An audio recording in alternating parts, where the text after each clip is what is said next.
विराट कोहली ने एक बार कहा था कि अगर मुझे अपनी जिंदगी में किसी एक बॉलर को खेलते हुए सबसे ज्यादा दिक्कत हुई, कोई ऐसा जो मुझे वाकई में परेशान कर रहा था, तो उस गेंदबाज का नाम मोहम्मद आमिर।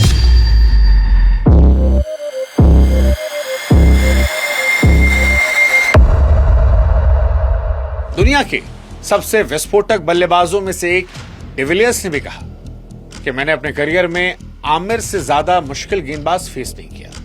इमरान खान, जिन्होंने वसीम अकरम को खोजा था, वो कहते थे कि इस उम्र में वसीम अकरम भी इतना टैलेंटेड नहीं था। सारी दुनिया ये कह रही थी कि पाकिस्तान को एक ऐसा नायाब हीरा मिल गया है जो अगले 15 साल क्रिकेट पर राज करने वाला है। वो वसीम, वकार, अख्तर के सारे रिकॉर्ड्स को तोड़ देगा।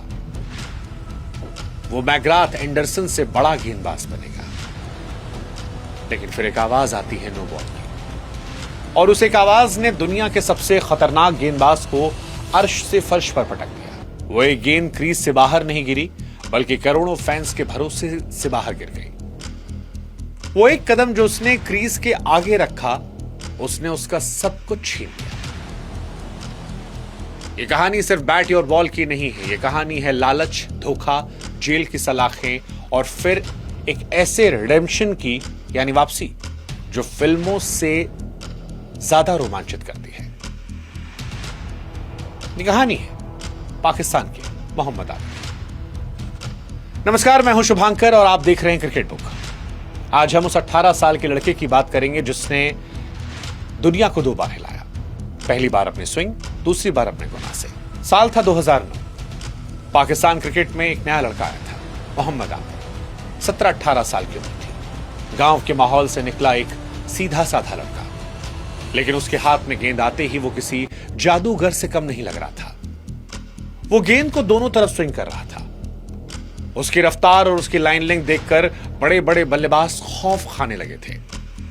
T20 वर्ल्ड कप 2009 में उसने अपनी गेंदबाजी से पाकिस्तान को चैंपियन बनाने में भूमिका निभाई थी। दुनिया उसे पाकिस्तान क्रिकेट का भविष्य मान रही थी। वसीम, वकार, इमरान जैसे दिग्गज उसकी तारीफ करते नहीं थक रहे थे। सब कुछ सपनों जैसा चल रहा था। शोहरत थी, पैसा था, पूरी दुनिया में नाम था। लेकिन कहते हैं ना कि कम उम्र में मिली बेहिसाब शोहरत को संभालना हर किसी के बस की बात नहीं होती। और जब आप 18 साल के हो, आपका गाइड यानी आपका कप्तान ही आपको गलत रास्ते पर ले जाए, तो बचना नामुमकिन हो जाता है। आमिर की लाइफ में भी यही हुआ। एक विलन आया, मजहर मजीद, एक बुकी जो खिलाड़ियों को खरीदता था, मैचों पर सट्टा लगवाता था। लेकिन दुख की बात यह थी कि आमिर को इस दलदल में ढकेलने वाला कोई और नहीं बल्कि उसका अपना कप्तान सलमान बट था। सलमान बट उस वक्त पाकिस्तान टीम में कप्तान था। पाकिस्तान की संस्कृति में कप्तान को बड़े भाई या पिता के समान दर्जा दिया जाता है। आमिर एक गांव का लड़का था जिसे दुनियादारी की समझ नहीं थी। उसे कप्तान की बात को हुक्म मान लिया और यही उसकी जिंदगी की सबसे बड़ी गलती साबित हुई। तारीख 29 अगस्त साल 2010। इंग्लैंड का ऐतिहासिक लॉर्ड्स मैदान। पाकिस्तान और इंग्लैंड के बीच में टेस्ट मैच चल रहा था। पूरी दुनिया की नजरें इस मैच पर थीं, लेकिन पर्दे के पीछे एक और खेल चल रहा था। इंग्लैंड के अखबार न्यूज ऑफ द वर्ल्ड के एक अंडरकवर रिपोर्टर ने एक स्टिंग ऑपरेशन किया। उसने बुकी मजहर मजीद का एक वीडियो रिकॉर्ड किया। उस वीडियो में मजहर मजीद साफ बता रहा था कि मैच में कब और कौन सी गेंद नो बॉल फेंकी जाएगी। मजहर मजीद ने कैमरे पर कहा कि मोहम्मद आमिर अगला ओवर करेगा और वो एक बड़ी नो बॉल फेंकेगा। ये पहले से तय है। पूरी दुनिया सन्न रह गई जब टीवी स्क्रीन पर वही हुआ जो बुकी ने कहा था। मोहम्मद आमिर दौड़ते हुए आए। वो एक बेहतरीन लय में थे, लेकिन जब गेंद फेंकी तो उनका पैर क्रीज से थोड़ा बहुत नहीं बल्कि करीब 1 फुट आगे था। वो नो बॉल इतनी बड़ी थी, कोई अंधा भी बता दे कि यह गलती नहीं, गुनाह है। ये क्रिकेट इतिहास का सबसे काला पल था। एक 18 साल का लड़का जो दुनिया जीतने आया था, उसने चंद पैसों और कप्तान के दबाव के चलते अपने जमीर को बेच दिया। इसके बाद जो हुआ, उसने क्रिकेट को हिलाकर रख दिया। स्कॉटलैंड यार्ड पुलिस ने पाकिस्तानी खिलाड़ियों के होटल के कमरों में छापा मारा। वहां से वो नोट बरामद हुए जिन पर पहले से निशान लगाए गए थे। मोहम्मद आमिर, मोहम्मद आसिफ और कप्तान सलमान बट को आरोपी बनाया गया। जिस लड़के को कल तक लोग हीरो मान रहे थे, आज वो पूरी दुनिया की नजरों में विलन बन चुका था। फैंस ने उसकी जर्सी जला दी, उसे गद्दार कहा, बिका हुआ खिलाड़ी कहा। मामला अदालत पहुंचा। लंदन के साउथ क्राउन कोर्ट। वहां का माहौल भारी था। कटघरे में आमिर रो रहा था। अदालत के सामने गुनाह कबूल किया। उसने बताया कैसे वो डर गया था, कैसे कप्तान सलमान बट ने उसे दबाव में लिया था। उसने कहा वो नासमझ था, उसने गलती की है, लेकिन कानून भावनाओं से नहीं चलता, कानून सबूत मांगता और सबूत खिलाफ थे। अदालत ने फैसला सुनाया, मोहम्मद आमिर को 6 महीने की जेल की सजा। उसे इंग्लैंड के यंग ऑफेंडर इंस्टीट्यूशन यानी बाल सुधार गृह भेजा गया। अब आप सोचिए कि ऐसा खिलाड़ी जिसके हाथ में वर्ल्ड कप की ट्रॉफी होनी चाहिए थी, उसके हाथों में हथकड़ियां थी। जो लॉर्ड्स की बालकनी में खड़ा होकर तालियां बटोर सकता था, वो एक काल कोठरी में अकेला रो रहा था। आईसीसी ने 5 साल तक का बैन लगाया, यानी 5 साल तक वो क्रिकेट में कहीं नजर नहीं आ सकता। ये 5 साल आमिर के लिए किसी नर्क से कम नहीं थे। वो जेल से तो बाहर आ गया, लेकिन समाज की जेल उसे हर पल सजा दे रही थी। जब वो घर लौटा तो लोगों ने धिक्कारा, कोई उससे बात करने को तैयार नहीं था। मीडिया उसे गद्दार कह रही थी, करियर खत्म माना जा रहा था। आमतौर पर गेंदबाजों करियर वैसे ही छोटा होता और 5 साल का बैन किसी खिलाड़ी को खत्म करने के लिए होता है। लेकिन आमिर के अंदर एक आग थी, पश्चाताप की आग। उसने तय किया कि वो वापसी करेगा। उसने अपनी गलती मानी, माफी मांगी, एंटी करप्शन यूनिट के साथ मिलकर काम किया, युवा खिलाड़ियों को जागरूक किया कि जो गलती उसने की वो कोई और ना करे। उसने घरेलू क्रिकेट में वापसी की, जी तोड़ मेहनत की, लेकिन राह आसान नहीं थी।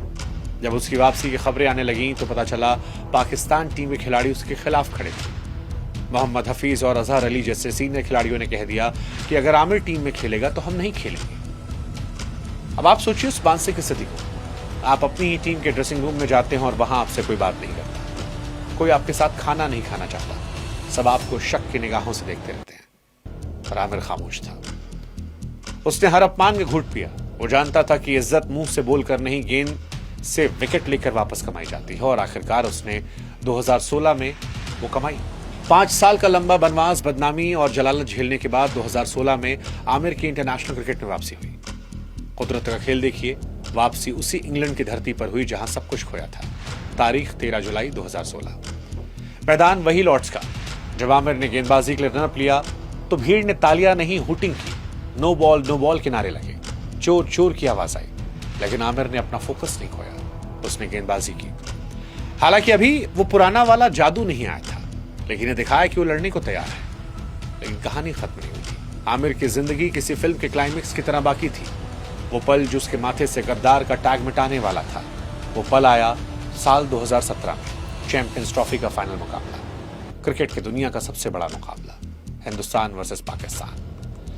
लंदन के ओवल मैदान में सामने थी दुनिया की सबसे मजबूत लाइनअप वाली टीम। भारत के पास रोहित शर्मा, शिखर धवन, विराट कोहली जैसे दिग्गज थे जो किसी भी गेंदबाजी आक्रमण को तहस नहस कर सकते थे। लीग मैच में भारत ने पाकिस्तान को बुरी तरह हराया था। फाइनल में भी हर कोई मानकर बैठा था कि भारत जीतेगा, लेकिन उस दिन आमिर शिकार करने के इरादे से उतरा था। उस दिन उसकी आंखों में वो पुराना 2010 वाला जादू था। पाकिस्तान ने पहले बल्लेबाजी करते हुए ठीक ठाक स्कोर खड़ा किया, लेकिन भारत की बैटिंग को देखकर हर कोई मानता था कि कोई भी स्कोर सुरक्षित नहीं है। इंडिया की बैटिंग शुरू हुई, आमिर के हाथ में गेंद, सामने रोहित शर्मा। आमिर का पहला ओवर, तीसरी गेंद, एक बेहतरीन इन स्विंग और रोहित शर्मा एलबीडब्ल्यू आउट, पहला झटका। इसके बाद क्रीज पर आए दुनिया के सर्वश्रेष्ठ बल्लेबाज विराट कोहली। आमिर अपनी लय में थे। कोहली को एक बेहतरीन गेंद फेंकी, गेंद बल्ले का किनारा लेकर स्लिप में गई। अजहर अली खड़े थे। एक आसान सा कैच था, लेकिन अजहर अली ने कैच छोड़ दिया। पूरा स्टेडियम सन्न रह गया। आमिर के चेहरे पर मायूसी छाई, वो जमीन पर बैठे। सबको लगा मैच गया। विराट कोहली का कैच छोड़ना मतलब मैच गंवाना। यह विराट कोहली का पीक दौर था, जहां उन्हें जीवन दान मिला था और सबको लगा कि अब विराट नहीं छोड़ेंगे। लेकिन यहीं पर आमिर ने वो किया जो महान खिलाड़ी करते हैं। अगली गेंद आमिर फिर से दौड़ते हुए गए। कोहली ने फ्लिक करने की कोशिश की, लेकिन गेंद बल्ले का बाहरी किनारा लेते हुए सीधा पॉइंट फील्डर के हाथ में गई। एक ही ओवर में 2 मौका बनाना और दुनिया के सबसे बड़े बल्लेबाजों को पवेलियन भेजना, ये कोई आम बात नहीं थी। आमिर झूम उठे, हवा में मुक्का लहराया। यह विकेट सिर्फ कोहली का विकेट नहीं था, आमिर की वापसी की मुहर थी। रोहित और कोहली आउट हो गए थे, शिखर बाकी थे। आमिर का स्पेल जारी रहा। एक और बेहतरीन बॉल फेंकी, शिखर धवन पीछे लपके गए। भारत का टॉप ऑर्डर तहस नहस।